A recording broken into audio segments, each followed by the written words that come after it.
Yan, magluluto po tayo ng ulam for today's video. Adobong atay at balunan. So yan, naghiwa na po ako ng sibuyas at bawang. Yan, ginisa ko na po ang sibuyas at bawang.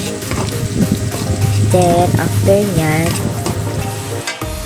nilagay ko na rin ang atay at balunan. Yan, mix lang. And then, nilagyan ko paminta.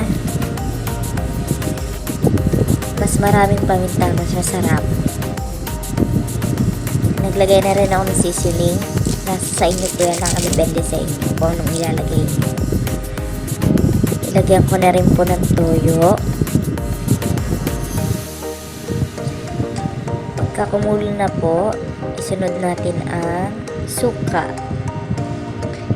Yan, wag po nating haluin yan.